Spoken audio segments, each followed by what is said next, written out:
Welcome listeners. Today's topic is Unit 6 Performance Appraisal, paper of MPA 014 Human Resource Management.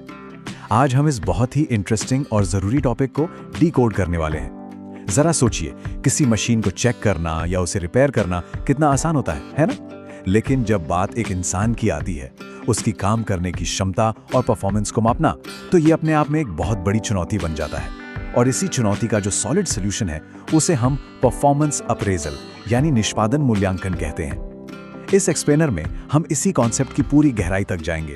चलिए फटाफट आज के agenda पर एक नजर डाल लेते हैं। हम इसे 6 हिस्सों में कवर करेंगे। सबसे पहले परफॉर्मेंस अप्रेजल का बेसिक मतलब समझेंगे, फिर इसके मुख्य उद्देश्यों पर बात करेंगे, इसके बाद कुछ ट्रेडिशनल यानी पुरानी मूल्यांकन विधियों को देखेंगे और फिर शिफ्ट करेंगे मॉडर्न मेथड्स पर, खासकर एमबीओ पर।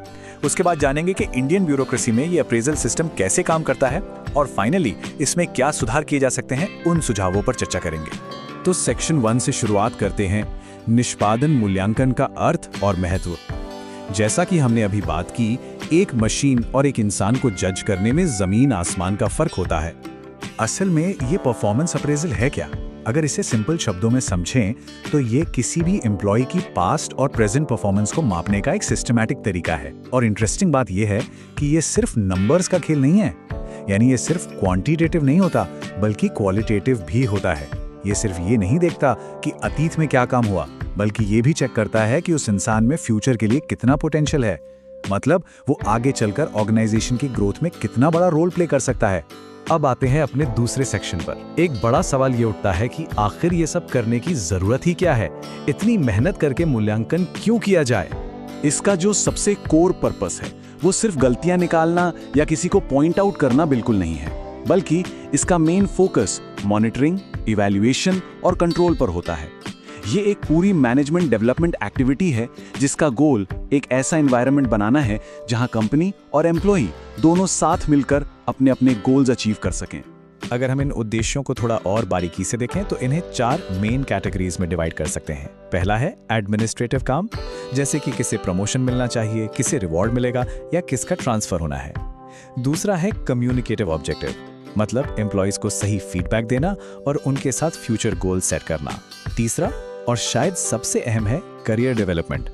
इसी अप्रेजल से पता चलता है कि किसी की स्ट्रेंथ्स और वीकनेसेस क्या हैं और उन्हें किस तरह की ट्रेनिंग की जरूरत है। और आखिर में आता है जॉब इवैल्यूएशन, ताकि सही टैलेंट को उसकी काबिलियत के हिसाब से सही काम दिया जा सके। चलिए अब तीसरे सेक्शन की तरफ बढ़ते हैं और देखते हैं कि ऐतिहासिक रूप से यानी पहले के समय में ये सब कैसे होता था। पारंपरिक मूल्यांकन विधियां क्या थीं? पुराने समय में कुछ खास ट्रेडिशनल तरीके यूज होते थे, जैसे ग्राफिक स्केल, जहां बस एक फॉर्म में एक्सीलेंट या पुअर पे टिक लगा दिया जाता था, या फिर रैंकिंग सिस्टम, जहां एम्प्लॉयज को एक दूसरे से कंपेयर करके रैंक दी जाती थी। एक तरीका फोर्स डिस्ट्रीब्यूशन का भी था। इसमें एम्प्लॉयज को एक बेल कर्व के हिसाब से बांट देते थे, मान लीजिए टॉप 10% और बॉटम 10%। इसके अलावा क्रिटिकल इंसिडेंट मेथड भी था, जहां काम के दौरान किसी बहुत अच्छी या बहुत खराब घटना को डायरी में रिकॉर्ड किया जाता था। और हाँ, ACR यानी एनुअल कॉन्फिडेंशियल रिपोर्ट, जो गवर्नमेंट जॉब्स में आज भी बहुत कॉमन है। लेकिन पता है इन सब में सबसे बड़ी दिक्कत क्या थी? इन तरीकों में रेटिंग देने वाले बॉस की पर्सनल पसंद नापसंद, यानी बहुत ज्यादा सब्जेक्टिविटी और बायस हावी रहता था। और बस इन्हीं पुरानी कमियों को दूर करने के लिए एंट्री होती है मॉडर्न मेथड्स की। हमारे चौथे सेक्शन का फोकस इन्हीं पर है, खासकर एमबीओ पर। अगर हम पुराने और नए तरीकों को कंपेयर करें तो फर्क एकदम साफ है। ट्रेडिशनल तरीके किसी के बिहेवियर, पर्सनालिटी और पास्ट पर अटके रहते थे, जो अक्सर बहस और टकराव का कारण बनते थे। लेकिन मॉडर्न मेथड्स जैसे एमबीओ यानी मैनेजमेंट बाय ऑब्जेक्टिव्स पूरी तरह से रिजल्ट ओरिएंटेड हैं। ये फ्यूचर की ग्रोथ, स्पेसिफिक टारगेट्स और आपसी सहमति से गोल सेट करने पर फोकस करते हैं। मतलब यहाँ फोकस किसी की पर्सनल ओपिनियन पर नहीं, बल्कि एक्चुअल वैल्यू एडिशन पर है। तो ये एमबीओ प्रोसेस आखिर काम कैसे करता है? इसके 4 बहुत ही लॉजिकल स्टेप्स हैं। सबसे पहले रिजल्ट्स तय करना, यानी मैनेजर और एम्प्लॉय साथ बैठकर कुछ क्लियर और अचीवेबल टारगेट्स फिक्स करते हैं। फिर सेकंड स्टेप में काम के दौरान उन तय किए गए स्टैंडर्ड्स के बेसिस पर परफॉर्मेंस को ऑब्जर्व और रिकॉर्ड किया जाता है। तीसरे स्टेप में दोनों साथ बैठकर इस प्रोग्रेस का रिव्यू करते हैं और फीडबैक शेयर करते हैं। और लास्ट में जो भी गैप्स या कमियां रह गईं, उन्हें सुधारने के लिए एक डेवलपमेंट प्लान बनाया जाता है। तो देखा जाए तो ये सिर्फ जजमेंट पास करने का टूल नहीं है, बल्कि सेल्फ अप्रेजल और ग्रोथ का एक बहुत बढ़िया डायग्नोस्टिक टूल है। अब तक हमने जितनी भी थ्योरी डिस्कस की है, आइए उसे असल दुनिया में अप्लाई करके देखते हैं। हमारा 5वां सेक्शन इंडियन ब्यूरोक्रेसी यानी भारतीय नौकरशाही के अप्रेजल सिस्टम पर है, जो मेनली ACR पर टिका है। ये जो ACR यानी एनुअल कॉन्फिडेंशियल रिपोर्ट का सिस्टम है, इसकी काफी आलोचना होती है और उसके रीजंस भी बहुत सॉलिड हैं। सबसे पहले तो ये बहुत ज्यादा सब्जेक्टिव है।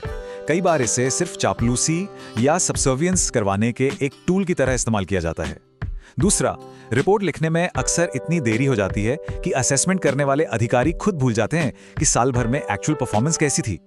फिर जो लोग डेस्क पर बैठ के पॉलिसी बनाते हैं, उनके काम को नंबर्स में मापना वैसे भी बहुत मुश्किल होता है। एक और बड़ी प्रॉब्लम यह है कि यह सिस्टम बिल्कुल ट्रांसपेरेंट नहीं है। आमतौर पर कर्मचारी को सिर्फ तब बताया जाता है जब कोई बहुत नेगेटिव या एडवर्स रिमार्क लिखा गया हो। और सबसे बड़ी बात, यहाँ पूरा जोर सिर्फ एफिशिएंसी पर होता है, जबकि एक सरकारी अधिकारी के लिए इंटेग्रिटी यानी ईमानदारी की वैल्यू शायद उससे कहीं ज्यादा होनी चाहिए। जब किसी सिस्टम में इतने सारे लूप होल्स हों, तो इन्हें फिक्स करना भी तो बहुत जरूरी है। तो चलिए अपने आखिरी सेक्शन की तरफ बढ़ते हैं, जहां हम इन कमियों को दूर करने के लिए प्रस्तावित सुधारों की बात करेंगे। इस दिशा में 5वें वेतन आयोग और कर्नाटक प्रशासनिक सुधार आयोग ने कुछ बहुत ही शानदार रिकमेंडेशंस दी हैं। उनका कहना है कि ये गुड या वेरी गुड वाले गोलमोल ब्रॉड शब्दों की जगह एक clear 10 point grading scale use होना चाहिए। इसके अलावा ट्रांसपेरेंसी बहुत जरूरी है। इस सीक्रेट प्रोसेस को थोड़ा ओपन करना चाहिए ताकि एम्प्लॉय अपनी रिपोर्ट खुद देख सके और खुद में सुधार ला सके। इस पूरे प्रोसेस का कंप्यूटराइजेशन होना और कंटिन्यूअस असेसमेंट करना आज के समय की सबसे बड़ी मांग है। एक और बात जो बिल्कुल नहीं भूलनी चाहिए वो ये है कि पब्लिक एडमिनिस्ट्रेशन सिर्फ AC कमरों में बैठकर फाइलें निपटाने तक सीमित नहीं है। भारत का एक बहुत बड़ा हिस्सा गांवों में बसता है। इसलिए जो अधिकारी रूरल एरियाज में जरूरी सर्विसेज दे रहे हैं, उनके परफॉर्मेंस का बहुत स्ट्रिक्ट इवैल्यूएशन होना चाहिए। इसके लिए कुछ ऑब्जेक्टिव और वेरीफाइबल सर्विस स्टैंडर्ड्स बनाने होंगे। ई-गवर्नेंस के टूल्स का इस्तेमाल बढ़ाना होगा और सबसे अहम बात, मूल्यांकन प्रक्रिया में सीधे उन नागरिकों का इनपुट या फीडबैक लेना होगा जिन्हें वो सेवाएं डिलीवर की जा रही हैं।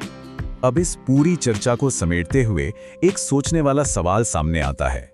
इस पर जरूर विचार किया जाना चाहिए कि क्या शक्तियों का प्रभावी विकेंद्रीकरण यानी इफेक्टिव डिसेंट्रलाइजेशन सच में ग्रामीण क्षेत्रों में सर्विसेज की डिलीवरी और इन सरकारी अधिकारियों की परफॉर्मेंस में वो बड़ा सुधार ला सकता है जिसकी हमने अभी बात की।